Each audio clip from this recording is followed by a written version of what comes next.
Morning students, today's video number 4 for class 12 subject accountancy.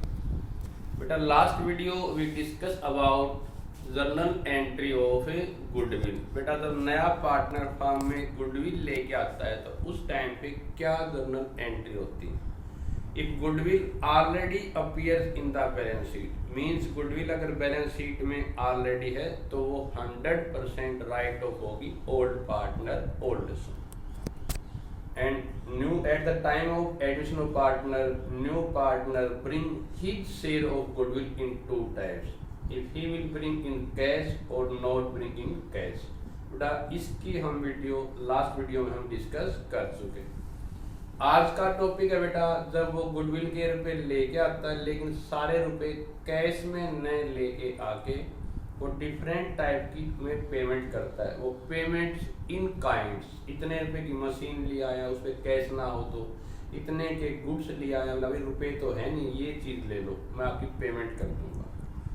उसने अपना हिसाब क्लियर कर दिया लेकिन वो पेमेंट कैश में न करके पेमेंट इन काइंड्स में करता है तो एंट्री क्या होगी. आज का टॉपिक ये है. क्वेश्चन हम लेते हैं फर्स्ट बेटा. A and B are partner, their old ratio 7:5. They admit C for 1/6 share. After that A B and C new ratio 13:7:4. ये क्वेश्चन में गिवन है बेटा. इसके बाद जो सी आता है तो वो अपने हिस्से के लिए दो चीजें उसको लेके आनी पड़ेंगी, एक कैपिटल की और एक गुडविल की. क्वेश्चन में क्या गिवन है बेटा, वो दोनों चीजों के लिए क्या क्या लिया है बेटा वो क्वेश्चन में गिवन है.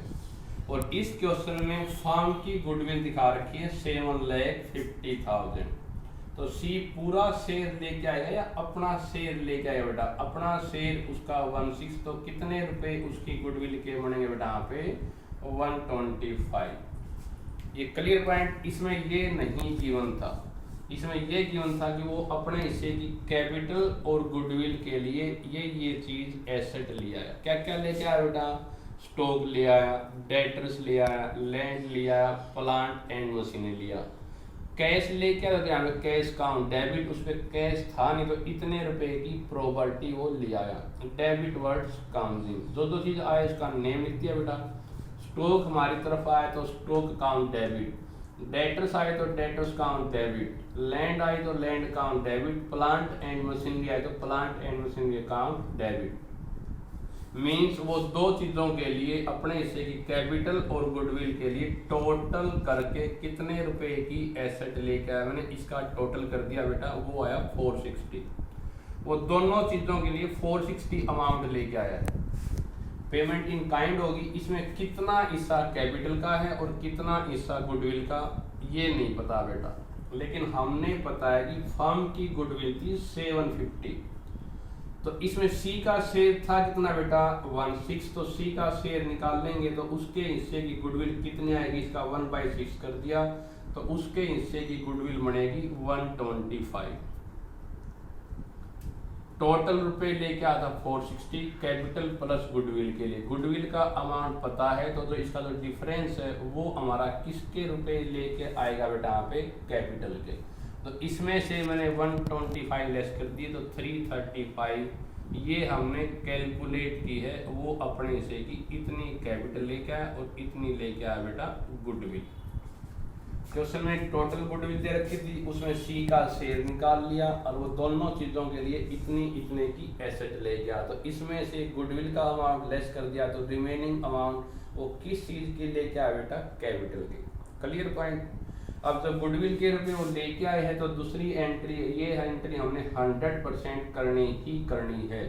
गुडविल के रुपए को वहीं पे नहीं रखेंगे, उनके पार्टनर जो सेक्रीफाइस करेगा उसमें ट्रांसफर कर देंगे. तो गुडविल के रुपए कितने थे 460 या 125 बेटा 125. ये कैसा आया टोटल गुडविल का, उसमें से शेयर निकाल लिया. तो 125 को बांटेंगे ए और बी में. ये हमेशा किस रेशो में बटेगी बेटा यहाँ पे सेक्रीफाइस रेशो में बटेगी. और ये निकलती कैसे बेटा यहाँ पे old ratio minus new ratio. इसके अकॉर्डिंग ए की मैंने यहाँ निकाल के दिखा रखी, ए की ओल्ड रेशो थी 7/12 और नई थी 13/24। एलसीएम ले लिया 24, तो ये आ जाएगा 14 - 13। उसने क्या किया बेटा, ए ने 1/24 सेक्रीफाइस किया। ऐसे ही बी की निकाल लेंगे old ratio minus new ratio, तो बी ने क्या किया बेटा 3/24 के लिए सेक्रीफाइस। अब इसमें सेक्रीफाइस रेशो कौन सी लेनी है, यहाँ पे ऊपर वाली लेनी है बेटा, यहाँ पे 1/3। तो ए एंड बी किस रेशो में सेक्रीफाइस करें बेटा, यहाँ पे 1/3 में। ये हमने क्यों निकाल ली, जो सी पार्टनर गुडविल के लेके आता है उसको किस रेशो में बांटेंगे बेटा, यहाँ पे सेक्रीफाइस में। और सेक्रीफाइस क्या आएगी बेटा, यहाँ पे 1/3। ये ऊपर वाला तब लेना है जब उसके हिस्से की गुडविल को बांटेंगे। अगर टोटल गुडविल होती पूरी फर्म की तो फिर ये टोटल वाला लेते 1/24 और 3/24, लेकिन सी का शेयर की हिस्से की लेनी है तो उसके ऊपर वाला शेयर लेना है 1/3 में। तो ये गुडविल थी 125, इसको बांट देंगे 1/3 में, तो नीचे क्या है बेटा 1/4 और 3/4, तो ये अमाउंट उनके अकाउंट में आ जाएगा। तो इस क्वेश्चन में ये था बेटा, वो पेमेंट इन काइंड में अपने हिस्से की कैपिटल और गुडविल के लेके आया। कैपिटल पूरी फर्म की गिवन थी, उसमें उसका शेयर कैलकुलेट कर लिया, तो जो डिफरेंस अमाउंट है उसकी कैपिटल बच गई। गुडविल के रुपए कैश लेके आए तो 100% ये एंट्री करनी ही करनी है। और किस रेशो में बेटा, सेक्रीफाइस रेशो में। और निकलती कैसे है, old ratio minus new ratio. इसका ऊपर वाला शेयर है, ये हमारी क्या आएगी बेटा यहाँ पे, सेक्रीफाइस रेशो। सेकंड टॉपिक क्या था बेटा, अगर इसमें कोई सपोज करो एग्जिस्टिंग को पुराना पार्टनर सेक्रीफाइस की बजाय अगर गेन करता 1 मिनट के लिए, यहाँ पे 13 होता तो उसने 3/24 के लिए क्या किया बेटा, सेक्रीफाइस की बजाय गेन किया।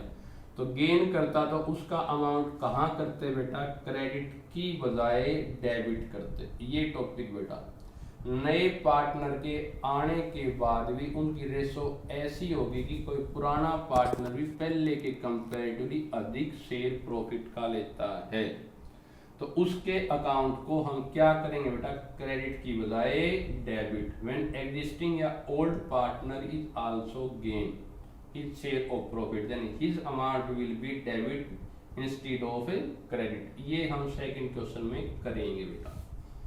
हमने इसमें क्वेश्चन सेकंड ले लिया, सपोज करो A and B are partner थे जो प्रॉफिट को 4:1 में डिवाइड करते हैं। ओल्ड रेशो की कौन थी बेटा, सी को एडमिट किया 1/6 के लिए, और इसके बाद ए एंड बी एंड सी की ये उन्होंने क्या डिसाइड किया कि हमारी क्या कौन सी रेशो बेटा, यहाँ पे न्यू रेशो।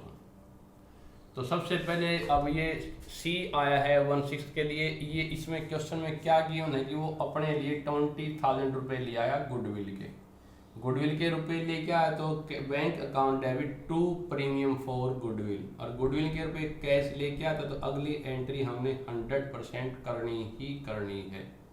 ये गुडविल के रुपए पार्टनर के अकाउंट में ट्रांसफर करेंगे, लेकिन किस रेशो में ट्रांसफर करेंगे बेटा, यहाँ पे सेक्रीफाइस रेशो में। और वो निकलती कैसे है, old ratio minus new ratio. New partner bring his share of goodwill in cash, after that an existing partner is also gaining. इसमें क्योंकि जो गुडविल के रुपए आते तो वो किस रेशो में बढ़ते, यहाँ पे गेनिंग रेशो में बढ़ते। तो हमने पहले क्या सेक्रीफाइस रेशो में बढ़ते। तो फर्स्ट ऑफ ऑल हम क्या निकालेंगे यहाँ पे, सेक्रीफाइस। वो निकलती कैसे है, old ratio minus new ratio. तो ए की ओल्ड रेशो क्या थी बेटा, 4/5, और न्यू की लेंगे बेटा 3/6। एलसीएम ले लेंगे बेटा 30, तो इसका 24 - 50। ए ने तो क्या किया बेटा 9/24 के लिए सेक्रीफाइस, और जो सेक्रीफाइस करेगा उसको कहाँ करेंगे बेटा, क्रेडिट। ये बी इंपॉर्टेंट है, बी पुराना पार्टनर था और उसको पहले के कंपेरेटिवली अब अधिक प्रॉफिट मिलते हैं, क्योंकि बी की ओल्ड रेशो थी 1/5 और न्यू है 2/6। तो ओल्ड वाइज न्यू करेंगे तो एलसीएम 30 आ गया बेटा, यहाँ पे 6 - 10, तो उसने 4/30 के लिए क्या किया बेटा, गेन किया है, और गेन वाले को हमने कहाँ करना है बेटा, डेबिट।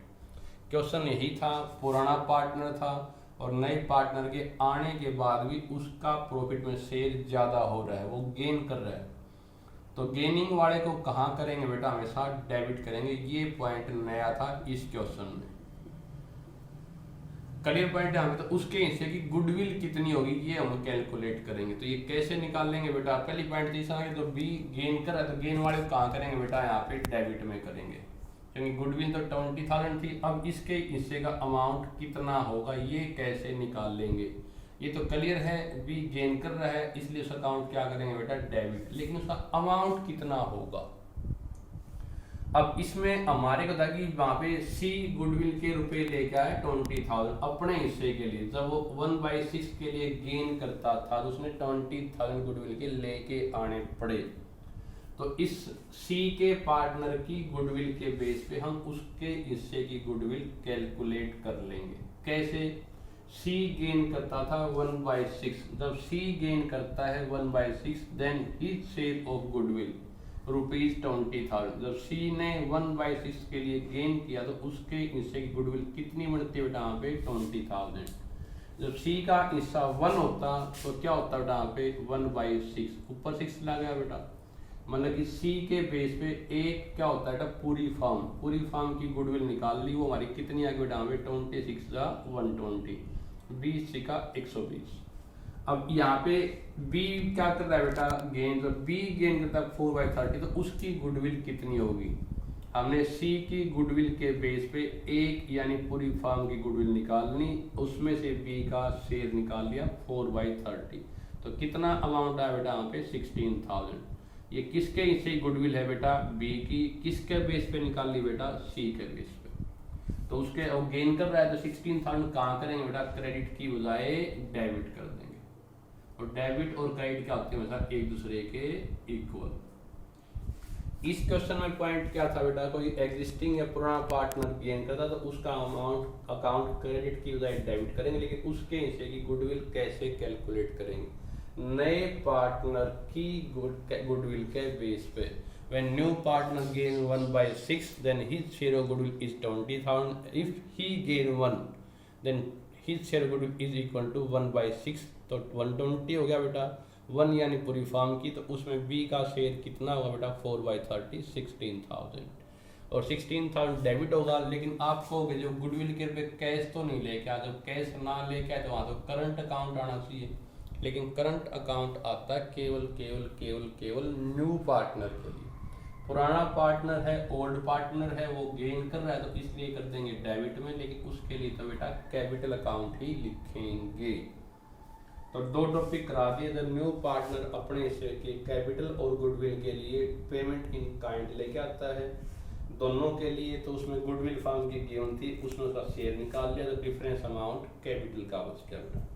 इस क्वेश्चन में क्या था बेटा, कोई पुराना पार्टनर गेन करता है तो उसके अमाउंट को डेबिट करेंगे, कैपिटल अकाउंट ही लिखेंगे, करंट अकाउंट केवल नए पार्टनर के लिए होता है, लेकिन उसके से गुडविल कैसे कैलकुलेट करेंगे on the basis of new partner goodwill. Thank you बेटा।